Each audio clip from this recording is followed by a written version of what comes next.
ชั้นสูงรู้แจ้งแจ่มชัดการเปลี่ยนแปลงยิ่งนักกฎพระไตรลักษณ์ชักนำใจปรับปรุงกายนอกกายในแยกกายปัญญาจะรุ่งมรรคญาณเรื่องรุ่งเข้าเขตโสดาบัน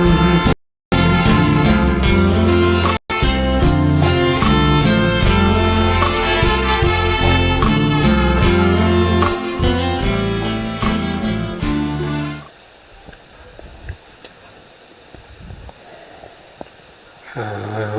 ระหังสัมมาสัมพุทโธภะคะวะพุทธังภะคะวันตังอะภิวาเทมิสวากขาโตภะคะวะตาธัมโมธัมมังนัมมัสสามิสุปฏิปันโนภะคะวะโตสาวกสังโฆสังฆังนามามินะโมตัสสะภะคะวะโตอะระหะโตสัมมาสัมพุทธัสสะนะโมตัสสะภะคะวะโตอะระหะโตสัมมาสัมพุทธัสสะนะโมตัสสะภะคะวะโตอะระหะโตสัมมาสัมพุทธัสสะสัมมาสัมพุทธมาตุลังสัสสะธัมมาคโนตมังอาภิวาทิยาปัสสิสังอาภิธัมมัทธสังฆังตถาวุตตาภิธัมมัทธจตุตาปรมัตถโตจิตตังเจตสิกังรูปังนิพพานามิติสัพพทังขอกราบนมัสการพระมหาเถระพระสังฆาธิการพระเถรานุเถระและขอสวัสดีท่านผู้ฟังและผู้ชมทุกท่านที่ติดตามในรายการพระไตรปิฎกลอยฟ้าในเนื้อหาของพระอภิธรรมนะครับครั้งนี้ก็เป็นครั้งที่102ในเรื่องของปกิณกสังฆะซึ่งอยู่ในปริเฉดที่3นะครับซึ่งในปริเฉดที่3ก็จะมีเรื่องอยู่ทั้งหมดอยู่6เรื่องใหญ่ๆด้วยกันนะอันนี้เราก็ทราบแล้วนะเรามาถึงเรื่องสุดท้ายแล้วนะครับในปริเฉดที่3นะในเรื่องของวัตถุนะวัตถุก็จะมีอยู่ทั้งหมดอยู่6อย่างนะวัตถุมี6อย่างก็คือจักขุวัตถุโสตวัตถุคานะวัตถุชิวหาวัตถุกายวัตถุแล้วก็หัตถยวัตถุนะซึ่งถ้าเราเอาไปเปรียบเทียบกับทวารก็จะมีส่วนที่เหมือนกันแล้วก็ต่างกันนะส่วนที่เหมือนกันก็คือจักขุทวารก็เป็นจักขุวัตถุอันเดียวกันนะครับเพียงแต่อยู่ที่สภาวะธรรมที่เราจะพูดถึงในขณะนั้นว่าเราจะพูดถึงทวารเป็นที่เข้าออกของจิตและเจตสิกหรือว่าจะเรียกว่าวัตถุในเป็นที่อาศัยเกิดของจิตและเจตสิกนะครับก็จะเหมือนกันอยู่5ใช่ไหมครับก็จะมีจักขุทวารนะก็คือจักขุวัตถุโสตทวารก็คือโสตวัตถุคานะทวารก็คือคานะวัตถุชิวหาทวารก็คือชิวหาวัตถุกายทวารก็คือกายวัตถุอันนี้เหมือนกันเลยนะครับเพียงแต่เปลี่ยนทวารเป็นวัตถุเท่านั้นเองนะครับแล้วก็จะที่จะต่างกันก็คือถ้าเป็นทวารที่6เนี่ยเราจะเรียกว่าเป็นมโนทวารมโนทวารเนี่ยองค์ธรรมเขาได้แก่ภวังคจิตนะภวังคจิตทั้ง19ดวงนะครับเป็นดวงที่จะขึ้นสู่วิถี นะครับเป็นดวงที่จะทิ้งอารมณ์เก่าที่รับมาจากมรณสันนะชวนะในภพก่อนเมื่อใกล้จะตายกำลังจะทิ้งตรงนั้นถ้าทิ้งตรงนั้นไปก็ออกไปสู่วิถีก็คือไปรับอารมณ์ใหม่นะก็ไปรับอารมณ์ใหม่เพราะฉะนั้นจึงเรียกภวังคจิตดวงนั้นว่าเป็นทวารนะครับแต่ถ้าเป็นวัตถุเนี่ยวัตถุที่6นะครับของในเรื่องของวัตถุนะครับก็จะกลายเป็นหาทยวัตถุซึ่งเป็นรูปนะซึ่งเป็นรูปไม่ได้เป็นนามแต่ถ้าเป็นทวารเนี่ยเขาเป็นภวังคจิตภวังคจิตเขาเป็นนามแต่นามเป็นทวารทวารได้นะครับแต่ถ้าว่าโดยวัตถุเนี่ยวัตถุนี่เป็นที่อาศัยเกิดของจิตและเจตสิกเพราะฉะนั้นก็จะต้องเป็นรูปทั้งหมดนะ6รูปด้วยกันนะก็จะมีจักขุประสาทนะครับเป็นรูปนะจักขุประสาทโสตประสาทคานะประสาทชิวหาประสาทกายประสาทแล้วก็หาทยะรูปนะหรือว่าหาไทยรูปนั่นเองนะก็จะมีลักษณะอย่างนี้นะครั้งที่แล้วก็พูดถึงในเรื่องของคาถาในการจำแนกภูมิ30นะครับโดยวัตถุ6และวิญญาณ7นะครับก็ไปดูสไลด์ดีกว่านะครับครั้งที่แล้วพูดถึงคาถาจำแนกภูมิ30ภูมิ30นะครับไม่ใช่31เพราะว่ามันมีอยู่1ภูมิที่ไม่มีอะไรไม่มีจิตนะไม่มีจิตแล้วก็ไม่มีวัตถุนะครับจักขูวัตถุก็ไม่มีโสตวัตถุคานะวัตถุชิวหาวัตถุกายวัตถุก็หาทยวัตถุก็ไม่มีนะครับนั้นเป็นสัตว์ในภพภูมิที่เป็นเอกโวกาลภูมิคำว่าเอกานี่ก็แปลว่าหนึ่งนะครับเอกโวกาลภูมิก็แปลว่าภูมิที่มีขันธ์หนึ่งนะครับก็คือเป็นภูมิที่มีขันธ์หนึ่งก็เรียกว่าอสัญญาสัตตภูมินั่นเว้นออกไปนะครับภูมิที่เหลือนอกนั้นจะมีจิตและเจตสิกเกิดนะครับ30ภูมิมีจิตและเจตสิกเกิดบางภูมิอาจจะไม่ได้อาศัยวัตถุนะครับแต่ส่วนใหญ่แล้วต้องอาศัยวัตถุจิตและเจตสิกถึงเกิดได้นะครับจิตและเจตสิกนี้เราก็จะรวมเป็นสัมปยุตธรรมก็รวมอยู่ในวิญญาณธาตุ7วิญญาณธาตุ7นะคืออะไรบ้างนะครับครั้งที่แล้วได้บอกไป1ครั้งแล้วนะครับก็จะมี1ก็คือจักขูวิญญาณ2ก็คือโสตวิญญาณ3ก็คือคานะวิญญาณ4ชิวหาวิญญาณ5กายวิญญาณวิญญาณทั้งหมดนี้เราก็จะเรียกว่าเป็นธาตุ5นะครับแล้วก็ยังมีมโนธาตุอีกนะมีมโนธาตุมโนธาตุก็เป็นอันที่6ใช่ไหมครับก็จะเป็นสัมปติชนะจิต2ปัญจทวาราวชนะจิต1เป็นมโนธาตุมโนธาตุก็เป็นแต่สภาวะรู้นะเป็นแต่รู้ไม่ได้มีอะไรเป็นพิเศษเรียกว่ามโนธาตุ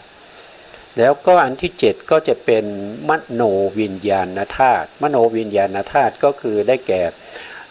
ก่จิตเว้นจิตที่เป็นทวิ10แล้วก็มโนธาตุ3ไปนะครับเว้นออกไป13ก็เหลืออยู่76เป็นมโนวิญญาณธาตุนะครับอันนี้เป็นมโนวิญญาณธาตุทีนี้เรามาทบทวนคาถานี้หนึ่งนะครับคาถานี้เนี่ยก็จะแปลตั้งแต่ตรงนี้นะสตาแปลว่า7นะสตาแปลว่า7นี้ก็คือได้แก่วิญญาณธาตุ7นั่นเองนะวิญญาณธาตุ7นิสิตาก็คืออาศัยอะไรฉะวัตถุนะก็คือวัตถุรูป6เกิดในกามภูมินะเกิดในกามภูมินะแล้วต่อไปนะครับต่อไปรูเปจตุพิธาติวัตถุนะครับอันนี้ก็คือหมายถึงว่าติวัตถุนี่คือวัตถุรูป3นะก็คืออาศัยวัตถุรูป3นะครับจตุพิธาตรงนี้ก็คือได้แก่มโนวิญญาณได้แก่วิญญาณธาตุ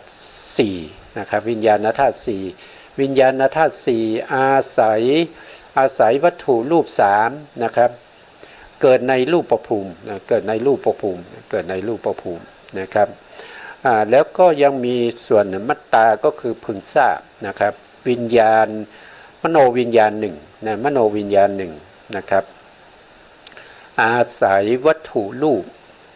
เกิดในอรูปภูมินะครับเกิดในอรูปภูมินะครับอันนี้ก็เป็นคาถานะครับแล้วก็จะมีคำอธิบายนะในบาลีข้อที่1เนี่ยก็จะมีการขยายความนะครับข้อที่2เอาไว้ก่อนนะครับเราไปดูขยายความของคาถาข้อที่1ก่อนนะครับอันนี้มาจากคาถาที่2นะครับเว้นไว้ก่อนนะนี่คำอธิบายในคาถาที่1นะครับคำอธิบายในคาถาที่1การจำแนกวิญญาณ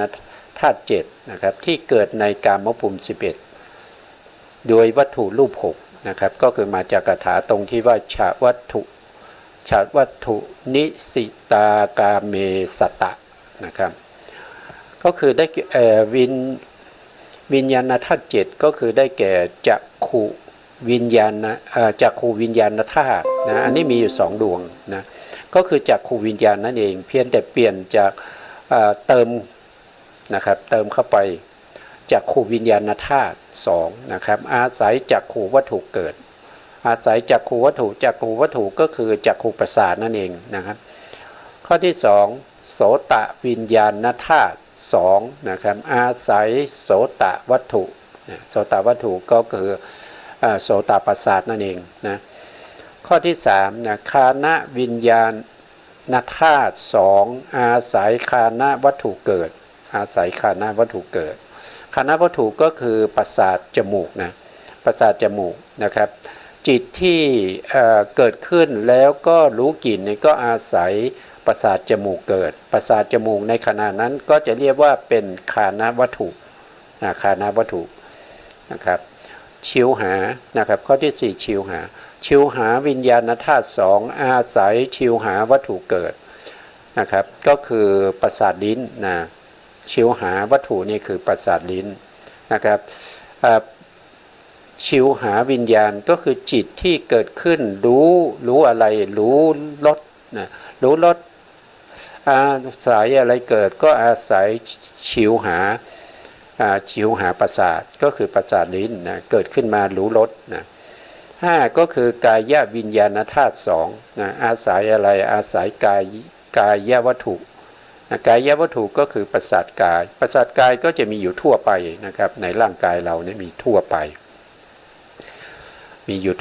นะครับไม่เหมือนกับจักขุประสาทนะจักขุประสาทก็จะอยู่ในแก้วตาดำนะครับว่าโดยปริมาตรก็จะเท่ากับหัวเหานะขนาดเท่ากับหัวเหานะครับเป็นความใสของมหาพุทธรูปนะครับที่สามารถจะรับรู้ปารมณ์ได้นะอันนั้นเป็นรายละเอียดของจักขุประสาทนะครับโสตประสาทก็เช่นเดียวกันเป็นความใสของมหาพุทธรูปที่จะรับเสียงได้นะครับคานะประสาทก็เป็นความใสของมหาพุทธรูปที่จะรับกลิ่นได้นะชิวหาประสาทก็คือความใสของมหาพุทธรูปที่จะรับรสได้กายประสาทก็คือความใสของมหาพุทธรูปที่จะรับโผฏฐัพพารมณ์ได้อันนี้ก็เป็นวิญญาณธาตุ5นะครับวิญญาณธาตุ5นะต่อไปนะครับก็จะเป็นมโนวิญญาณธาตุนะครับมโนวิญญาณธาตุข้อที่6เขาไม่เอามโนธาตุมาก่อนนะข้อที่6ก็คือมโนวิญญาณธาตุ67มโนวิญญาณธาตุ67ก็คือได้แก่จิตที่เว้นจากทวิปัญจวิญญาณจิต10แล้วก็มโนธาตุ3นะครับก็ทั้งหมดจะมีอยู่89นะครับ89ลบไป13นะครับลบไป13แล้วก็เว้นทำไมไม่เป็น67นะครับเขาเป็น67เดี๋ยวผมดูนิดหนึ่งนะ67นี้ท่านบอกว่าเว้นทวิปัญจวิญญาณจิต10แล้วก็มโนธาตุ3ท ถ้าเว้นตรงนี้ก็จะเหลืออยู่70เท่าไหร่76นะเหลืออยู่76มหคตกุศลมหคตกี่เว้นอันนี้ไปอีก5นะครับเว้นวิบากนะครับที่เป็นรูปาวจรวิบาก5นะครับเว้นรูปาวจรวิบาก5จาก76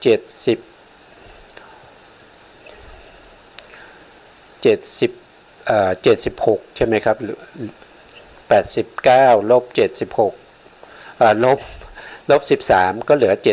76ลบอีก5คือรูปาวจรวิบากนะครับรูปาวจรวิบากก็เหลืออยู่71นะครับ71ลบอีกนะครับลบอะไรลบรูปาวจรวิบากอีก4นะครับลบรูปาวจรวิบากอีก4ก็จะเหลืออยู่ทั้งหมด67ด้วยกันนะ67นะครับ67ได้แก่อะไรก็ได้แก่กามจิตเหลืออยู่41เพราะว่าเว้นทวิปัญจวิญญาณจิต10แล้วก็มโนธาตุ3นะครับและมหคตกุศลนะมหคตกุศลก็คือได้แก่รูปาวจรกุศลและจิต5รูปาวจรกุศลและจิต4นะครับให้ดูรูปตรงนี้ดูรูปก็ดูตรงนี้นะครับตรงนี้เป็นกุศลนะครับเป็นรูปาวจรกุศลและจิต5นะครับแล้วก็บวกกับรูปาวจรกุศลและจิต4นะครับก็จะได้เท่ากับ9นะครับได้เท่ากับ9นะครับอันนี้ก็เป็นที่มาจากตรงนี้นะมาจากตรงนี้แล้วก็ท่านก็บอกอีกว่านะมหคตกิริยา9มหคตกิริยา9ก็คือได้แก่รูปาวจรกิริยา5เนี่ยสีฟ้าเนี่ยนะครับ5ดวงนี้บวกกับ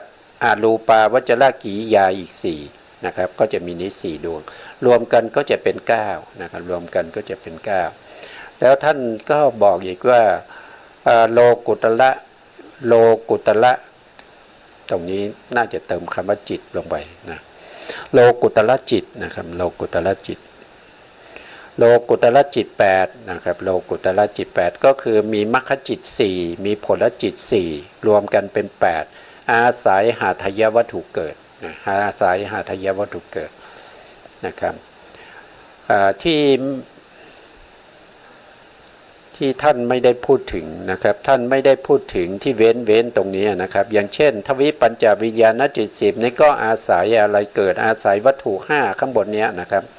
ตั้งแต่ข้อที่1จนถึงข้อที่5นะครับส่วนมโนธาตุ3นะมโนธาตุ3นี่ก็อาศัยหัตถยวัตถุเกิดเหมือนกันนะครับแต่ท่านเว้นไว้นะครับเว้นไว้ก่อนนะครับเราไปดูในสไลด์ต่อไปนะครับ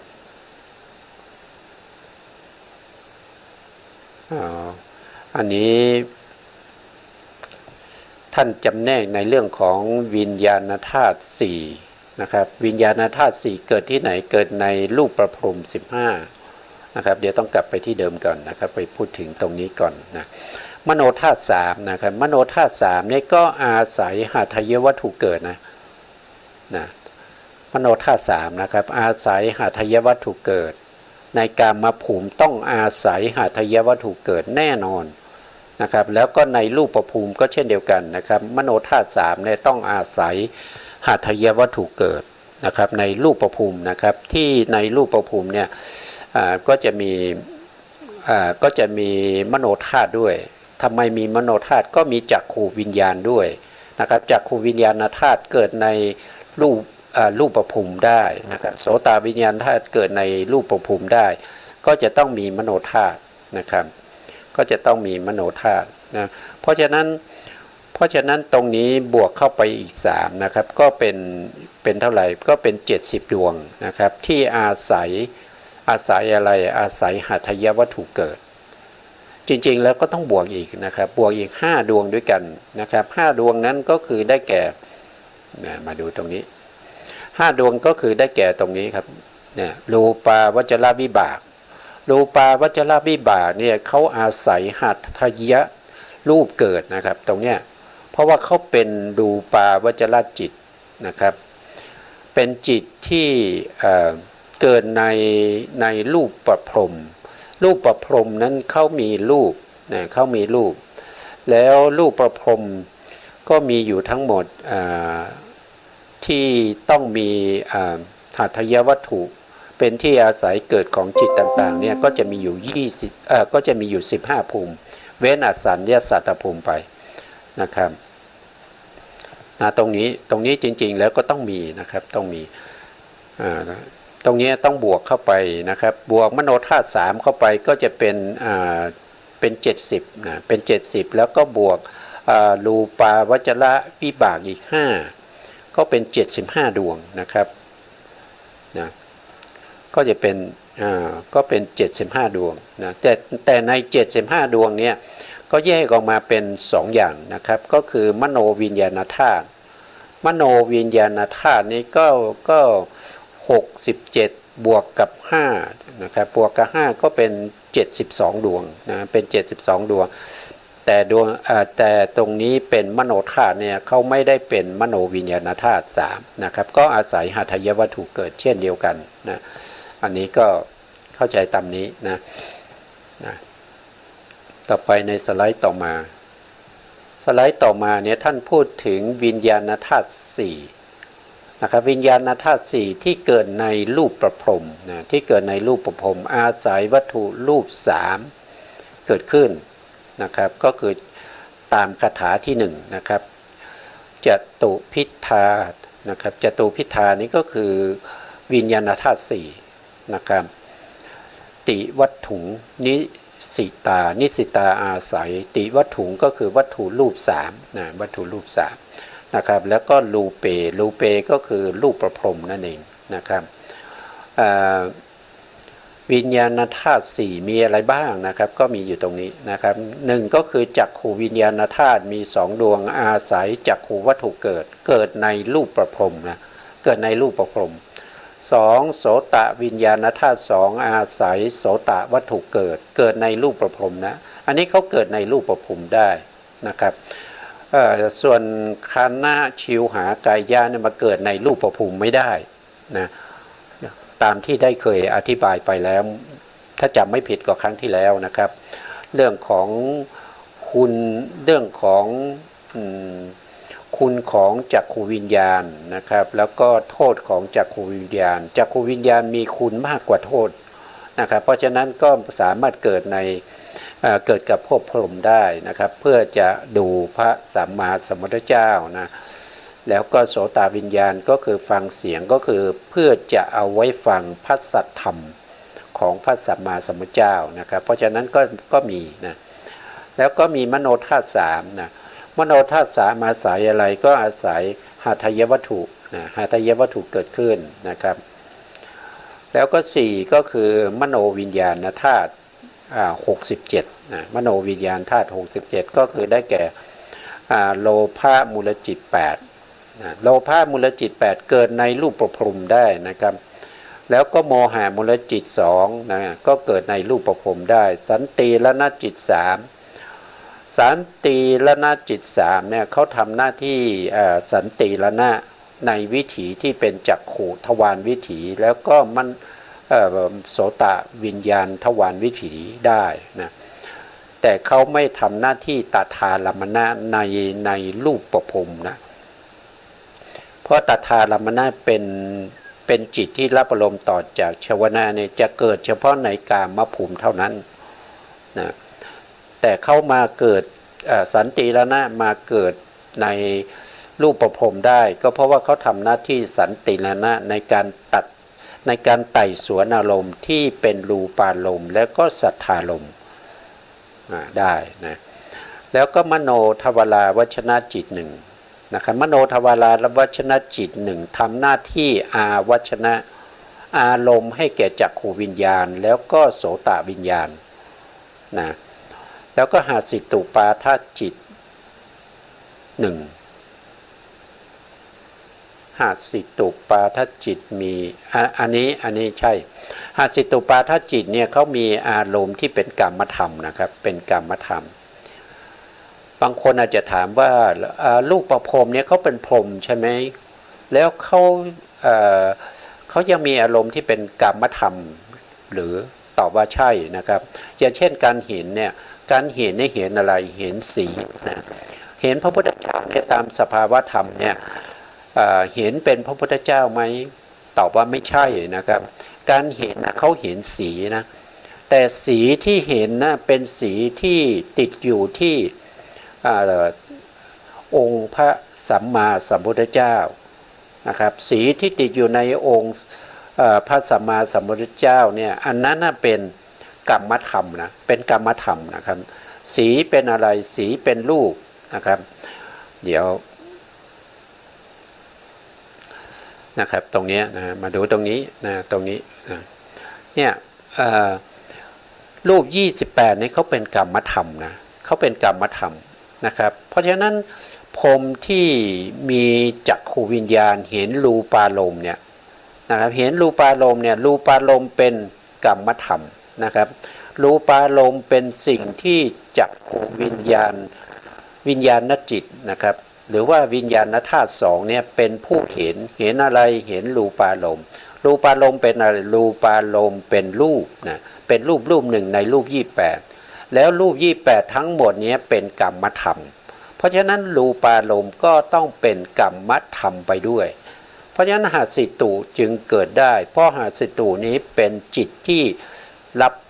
กรรมธรรมเป็นอารมณ์อย่างเดียวนะครับหาสิตุนะเขาไม่สามารถที่จะรับบัญญัติได้เขาไม่สามารถที่จะรับมหคตธรรมได้เขาไม่สามารถจะไปรับโลกุตระธรรมได้เขารับได้อย่างเดียวคือกรรมธรรมกรรมธรรมถ้าว่าโดยองค์ธรรมเต็มๆก็คือได้แก่กรรมจิต54เจตสิก52รูป28นะนั้นคือกรรมธรรมที่หาสิตุปาทจิตรับได้นะแล้วก็มีมหากุศลจิต8มหากิริยาจิต8นะครับอันนี้เกิดในรูปประพรหมนะเกิดในรูปประพรหมได้นะแล้วก็รูปาวจรจิต15นะครับรูปาวจรจิต15ก็เกิดในรูปประพรหมได้อารูปาวจรกุศลจิตเกิดในรูปประพรหมได้อารูปาวจรกิริยากัลลิยาหรือกิริยาจิต4ก็เกิดในรูปประพรหมได้นะครับแล้วก็โลกุตระจิต8ก็เกิดในรูปประพรหมได้จิตทั้งหมดรวมกันแล้วก็เป็น62นี้อาศัยหัตถยวัตถุเกิดขึ้นนะอาศัยหัตถยวัตถุเกิดขึ้นนะครับตรงนี้มโนธาตุนะไปตรงไหนแล้วมโนธาตุอยู่ข้างบนนะมโนธาตุอาศัยหัตถยวัตถุเกิดแล้วก็มโนวิญญาณธาตุก็อาศัยหัตถยวัตถุเกิดนะตรงนี้นะต่อไปในส่วนที่3นะครับในส่วนที่3ท่านก็บอกว่าวิญญาณธาตุ1นะครับวิญญาณธาตุ1ก็คือได้แก่มโนวิญญาณธาตุนั่นเองนะครับเนี่ยมโนวิญญาณธาตุเนี่ยตรงนี้นะครับมโนวิญญาณธาตุนะครับที่เกิดในอารูปภูมิเกิดในอารูปภูมิโดยไม่ได้อาศัยวัตถุเขาไม่ได้อาศัยวัตถุใดๆเกิดขึ้นนะครับมีอยู่เท่าไหร่มีอยู่ทั้งหมด46ดวงด้วยกันนะครับว่าโดยบาลีก็มาจากคาถานะครับอารูเปทาตวกานิสิตานะครับก็คือวัตถุรูปนะครับที่เกิดในอารูปนะครับที่เกิดในอารูปก็คือไม่ใช่รูปนั่นเองนะครับธาตุวัตกา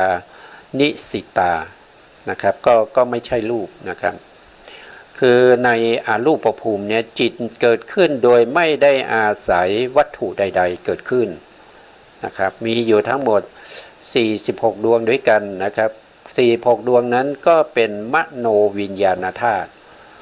นะครับมโนวิญญาณธาตุนะครับไม่มีจักขูวิญญาณธาตุนะในอารูปเนี่ยไม่มีจักขูวิญญาณธาตุไม่มีโสตวิญญาณธาตุไม่มีคานาวิญญาณธาตุไม่มีชิวหาวิญญาณธาตุไม่มีกายวิญญาณธาตุไม่มีมโนธาตุนะครับมีอยู่ธาตุเดียวคือมโนวิญญาณธาตุมโนวิญญาณธาตุก็จะมีอยู่ทั้งหมด46ดวงนะ46ดวง ได้แก่อะไรบ้างก็ได้แก่โลภะมูลจิต8นะในอารูปมีโลภะมูลจิต8นะครับแล้วก็มีโมหะมูลจิต2นะ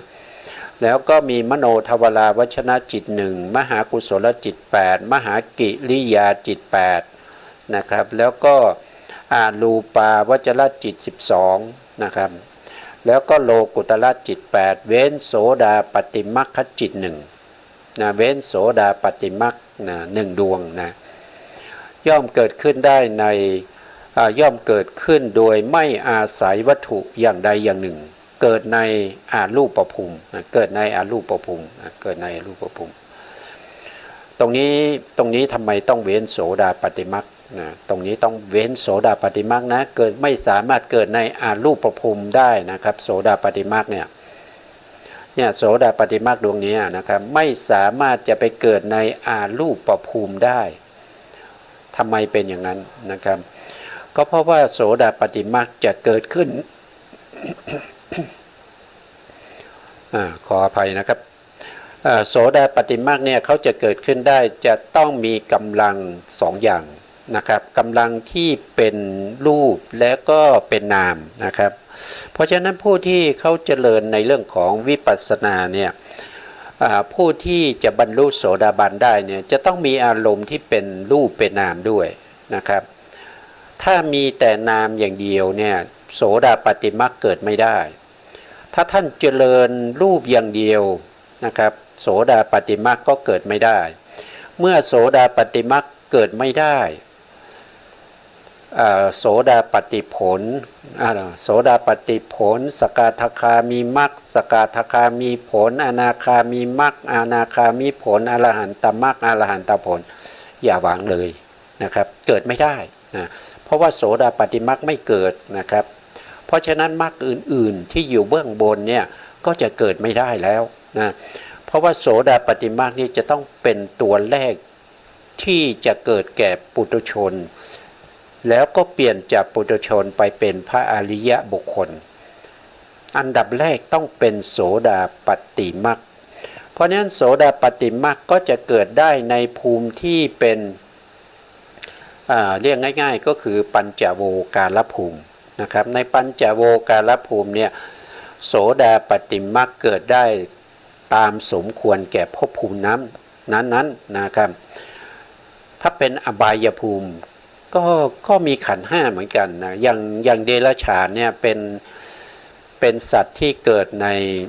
เขาเรียกว่าเดรัจฉานภูมินะครับแต่ก็อยู่ใกล้ๆกับมนุษย์ก็สามารถที่จะสัมผัสกันได้สามารถที่จะเห็นกันได้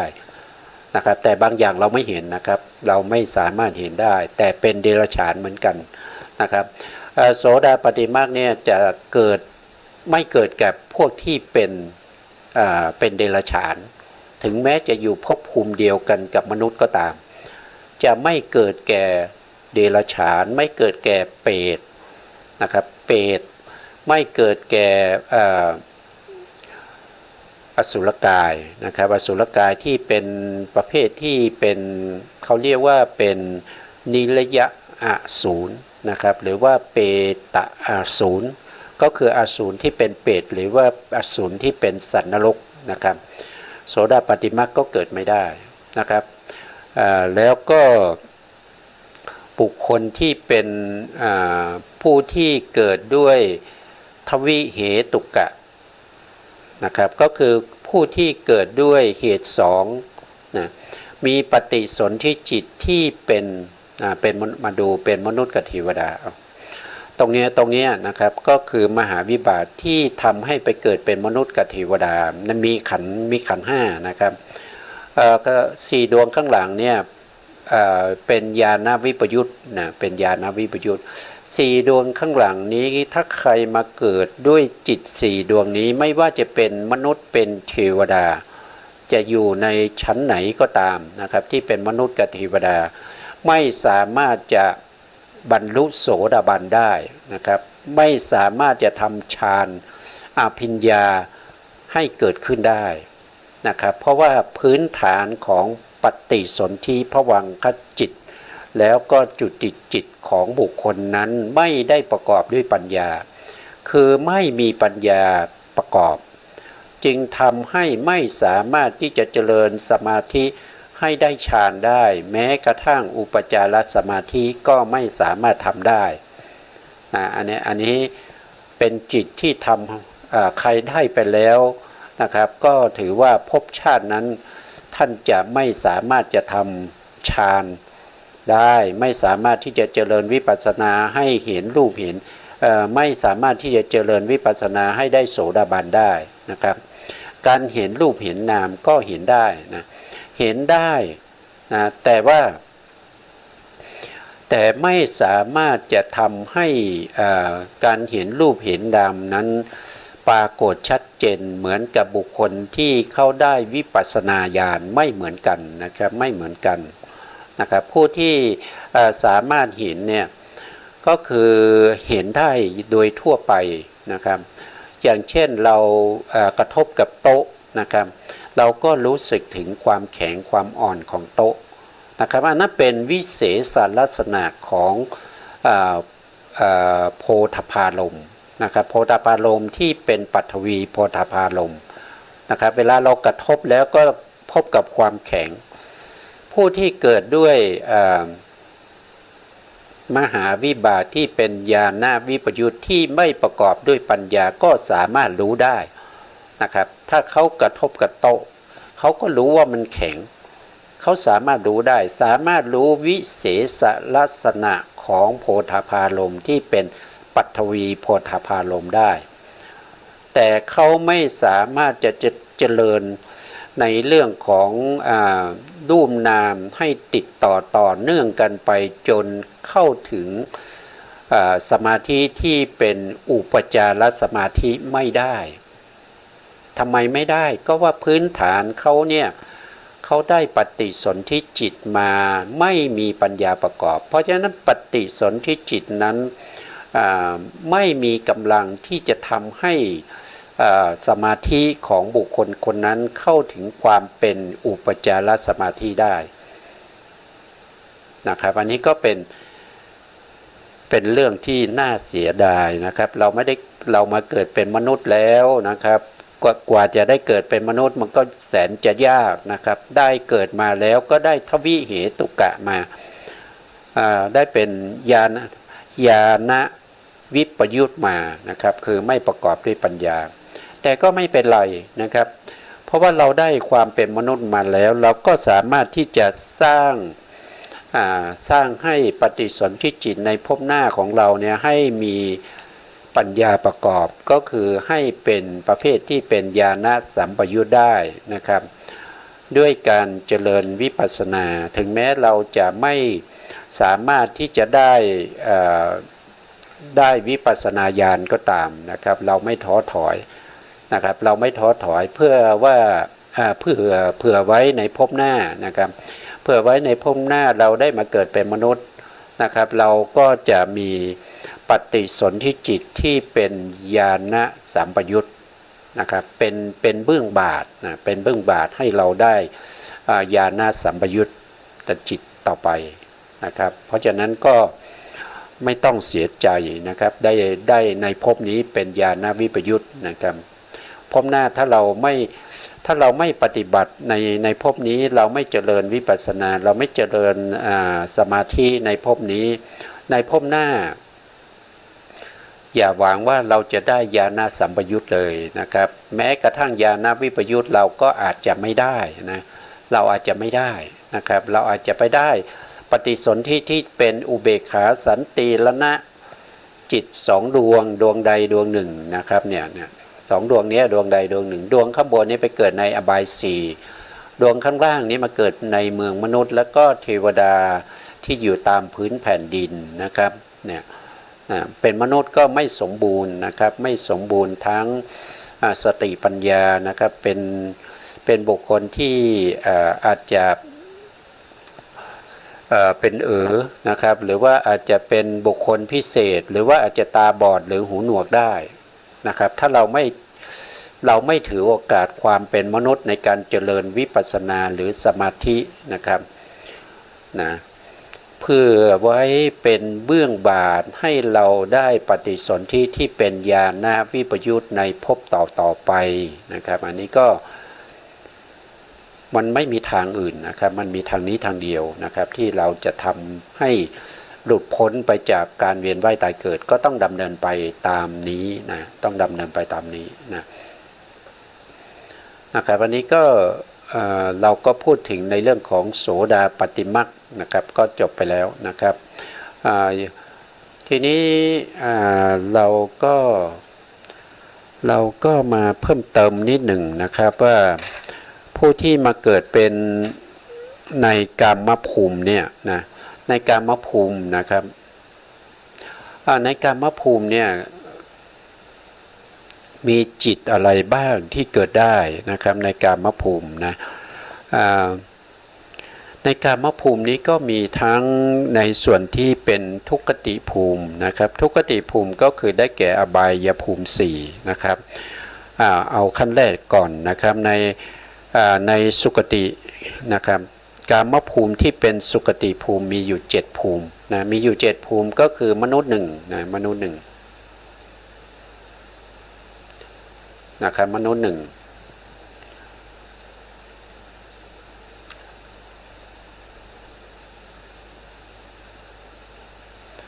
มนุษย์1นะครับเดี๋ยวขยายนิด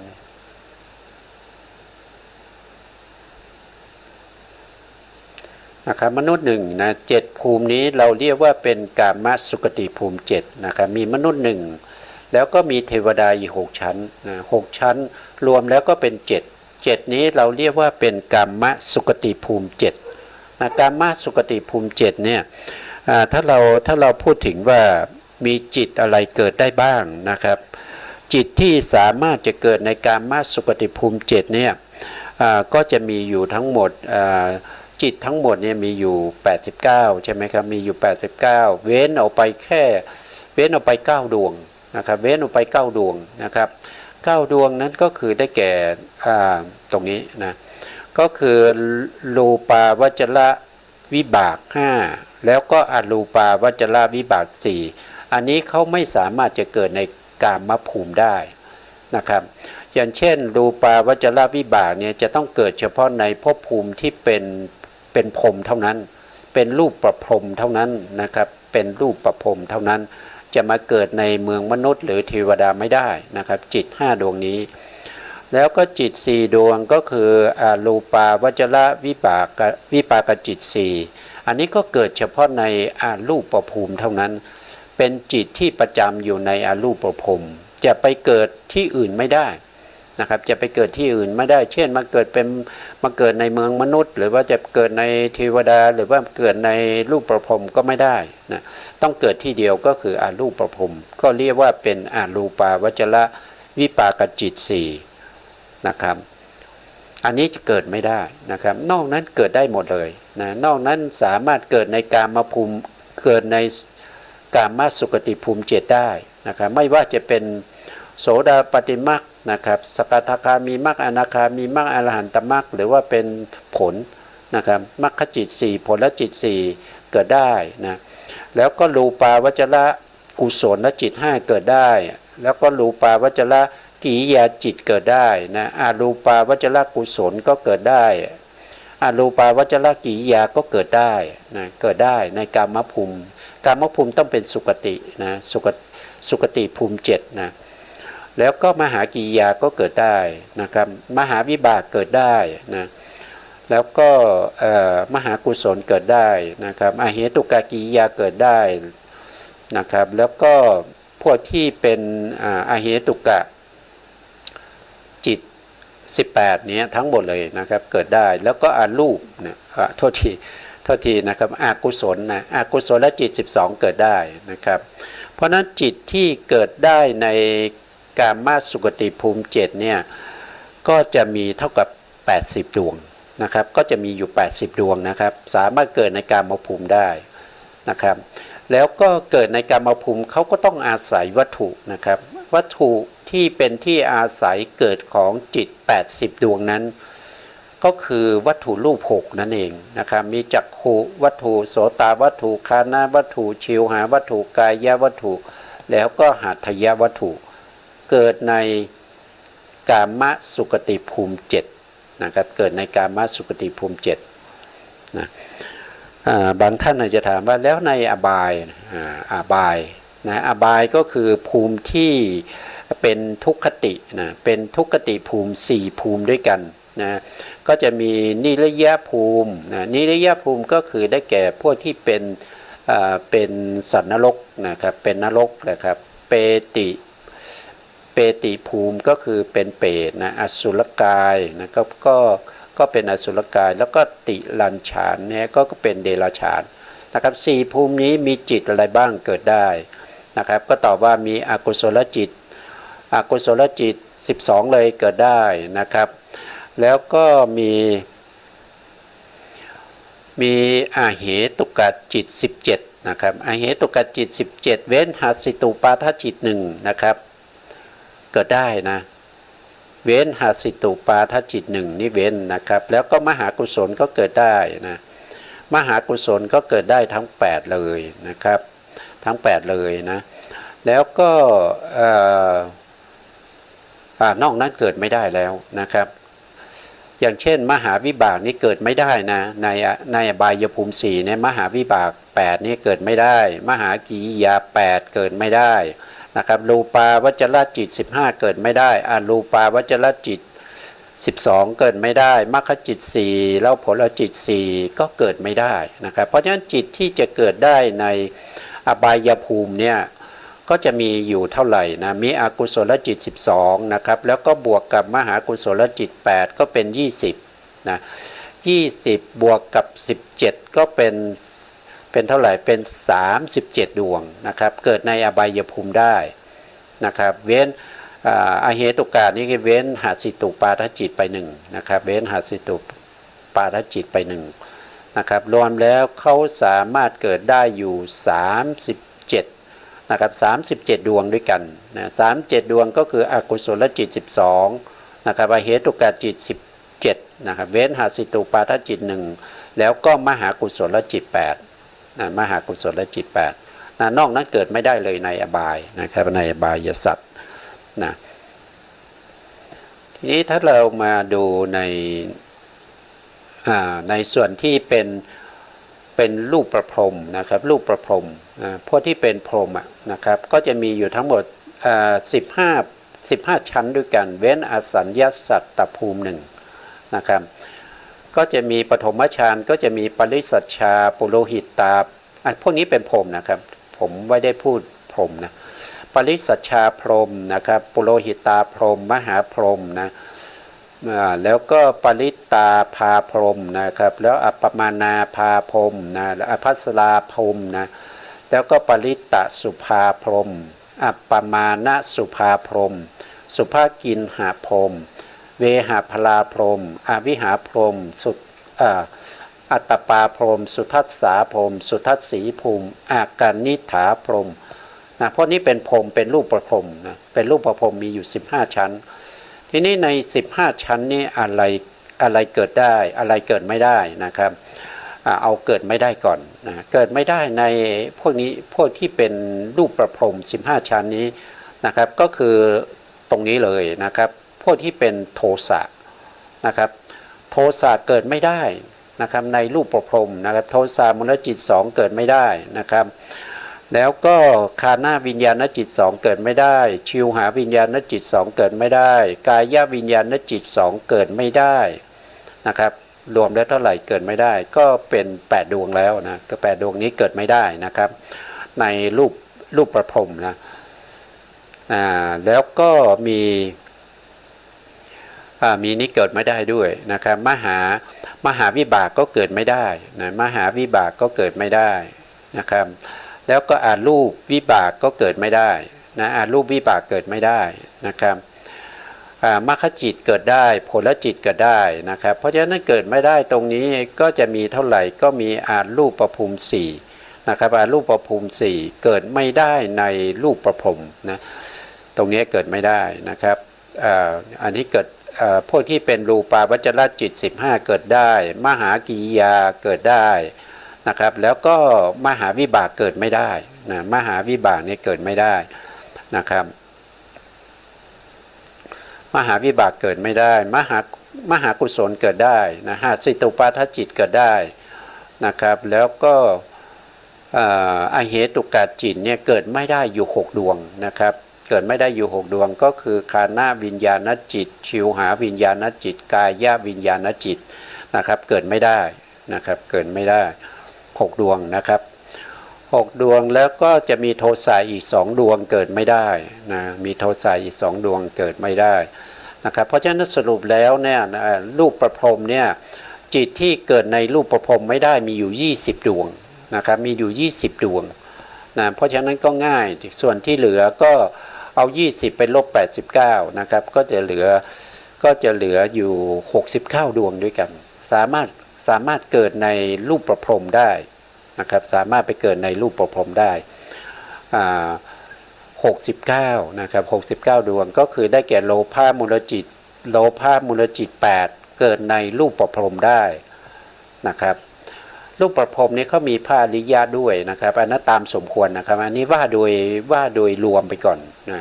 ว่าโดยรวมไปก่อนโลภะมูลจิต8เกิดในรูปประพรหมได้โมหะมูลจิต2เกิดในรูปประพรหมได้นะครับจักขูวิญญาณจิต2เกิดในรูปประพรหมได้โสตวิญญาณจิต2เกิดในรูปประพรหมได้มโนธาตุ3เกิดในรูปประพรหมได้นะครับคือสัมปติชนจิต2ปัญจทวาราวชนะจิต1เป็นมโนธาตุนะแล้วก็มโนวิญญาณธาตุก็สัมปติชนะสันติละนาจิต3เกิดได้นะครับมโนทวาราวชนะจิตเกิดได้หาสิตุปาทจิตเกิดได้มหากุศลจิตเกิดได้มหากิริยาจิตเกิดได้นะครับรูปาวจรกุศลจิต5เกิดได้แล้วก็รูปาวจรกิริยาจิต5เกิดได้อารูปาวจรกุศลจิต4เกิดได้นะอารูปาวจรกิริยาจิต4เกิดได้มรรคจิต4ผลจิต4เกิดในรูปประพรหมได้นะครับรวมแล้วก็จะเป็นอยู่เท่าไหร่นะครับเป็นอยู่69ดวงนะครับเป็นอยู่69ดวงสามารถเกิดในรูปประพรหมได้นะครับส่วนที่จะไปแยกของเป็นภาริยบุคคลนั้นก็ไปแยกอีกทีโดยรายละเอียดนะถ้าเป็นโสดาบันเนี่ยถ้าเป็นโสดาบันไปเกิดในอรูปนะครับจิตที่เป็นโลภะมูลจิตที่เป็นที่เป็นทิฏฐิคตสัมปยุตนี่เกิดไม่ได้แล้วโดยโสดาบันเนี่ยเป็นผู้ประหารไปแล้วโสดาบันเป็นผู้ประหารนะครับโลภะมูลจิตประเภทที่เป็นทิฏฐิคตสัมปยุตจิต4แล้วก็วิจิกิจฉาจิตอีก1นะครับเกิดไม่ได้5ดวงแล้วนะครับนอกนั้นเกิดได้นะเกิดไม่ได้5ดวงสำหรับโสดาบันนะถ้าเป็นพระอนาคามีนะอนาคามีก็จะละโทสะอีก2นะครับก็จะเหลือที่เกิดได้ก็จะมีโลภะที่เป็นญาณวิปยุตตจิต4แล้วก็อุทธัจจะสัมปยุตตจิตอีก1เป็น5ดวงนะอกุศลเนี่ยเขาสามารถเกิดแก่พระอนาคามีได้5ดวงนะถ้าเป็นพระอรหันต์ก็ละอกุศลทั้งหมดนะครับไม่เกิดอีกนะไม่เกิดอีกนะก็ตามสมควรแก่บุคคลนะครับอันนี้ก็เป็นรายละเอียดของการเกิดขึ้นของจิตและเจตสิกที่ในภพภูมิที่เป็นรูปาวจรภูมิซึ่งมีวัตถุที่เป็นที่อาศัยเกิดของจิตและเจตสิกอยู่3รูปด้วยกัน3รูปนั้นก็คือได้แก่จักขุวัตถุเป็นที่อาศัยเกิดของจักขุวิญญาณนะครับแล้วก็โสตวัตถุเป็นที่อาศัยเกิดของโสตวิญญาณนะครับแล้วก็หัตถยวัตถุเป็นที่อาศัยเกิดของมโนธาตุและมโนวิญญาณธาตุตามสมควรแก่บุคคลเหล่านั้นนะที่เกิดในรูปประพรหมนะครับก็จะเป็นลักษณะอย่างนี้นะครับแต่ถ้าเป็นกามสุขติภูมิ7เนี่ยก็เกิดได้หมดนะครับก็เกิดในจักขูวิญญาณก็เกิดใน จักขุวัตถุนะครับโสตวิญญาณก็เกิดในโสตวัตถุคานาวิญญาณก็เกิดในคานาวัตถุชิวหาวิญญาณก็เกิดในชิวหาวัตถุกายวิญญาณก็เกิดในกายวัตถุนะครับแล้วก็ในส่วนจิตที่เหลือทั้งหมดก็ไปเกิดในหัตถยวัตถุนะในกามสุคติภูมิ7นะครับเช่นเดียวกันในอบายนะครับแต่ในอบายเนี่ยจิตเกิดได้ไม่เท่ากันไม่เท่ากับกามสุคติภูมิ7นะครับอันนี้ก็เป็นเรื่องของวัตถุนะครับแล้วก็ยังเหลือในส่วนนี้ในส่วนที่เป็นอารูปนะอารูปประพรมนะอารูปประพรมก็จะมีอยู่4ชั้นนะขึ้นเหนือจากอากนิฐาขึ้นไปนะอากนิฐานี่เป็นยอดภูมิของพาริยะนะเป็นยอดของพาริยะนะครับขึ้นไปอีกนะพอขึ้นไปอีกก็ไปเจออากาสานัญจายตนะพรหมนะครับแล้วก็วิญญาณัญจายตนะพรหมขึ้นไปอีกก็เจออากินจัญญายตนะพรหมขึ้นไปอีกก็เจอเนวสัญญานาสัญญายตนะพรหม4ภพภูมินี้ไม่อาศัยวัตถุใดๆเกิดขึ้นเลยนะจิตที่เกิดใน4ภูมินี้ไม่ได้อาศัยวัตถุใดๆเกิดขึ้นนะครับถ้าเป็นอกุศลมีไหมตอบว่ามีนะครับมีโลภะมูลจิต8มีโมหะมูลจิต2เว้นโทสะนะเว้นโทสะมูลจิต2นะครับแล้วก็ในส่วนที่เป็นอเหตุกะเนี่ยในส่วนที่เป็นอเหตุกะเนี่ยก็เว้นมีดวงเดียวที่เกิดได้นะครับก็คือมโนทวาราวชนะจิตนะครับเกิดในอารูปภูมิได้มหากุศลเกิดได้นะครับมหาวิบากเกิดไม่ได้มหากิริยาเกิดได้นะครับรูปาวจรจิต15เกิดไม่ได้อรูปาวจรจิต12เกิดได้ในโลกุตระต้องเว้นโสดาปัตติมรรค1ดวงนะครับมรรคที่เกิดได้ก็คือมรรค3นะมรรค3เบื้องบนนะครับแล้วก็ผล4นะผล4เกิดได้นะครับในอรูปภพนะครับโสดาปัตติมรรคเกิดไม่ได้นะครับอันนี้ก็หมดนะครับก็หมดเวลาพอดีนะครับหมดเวลาพอดีนะครับสุดท้ายนี้ขอกราบขอบพระคุณพระครูสมุทรวิสุวัตวรกิจโจผู้อำนวยการสถานีวิทยุเพื่อการศึกษาพระพุทธศาสนาและวัฒนธรรม FM 104.5 เมกะเฮิรตซ์วัดไฟหินจังหวัดเชียงใหม่นะครับแล้วขอกราบขอบพระคุณพระครูปริยัติยานุศาสตร์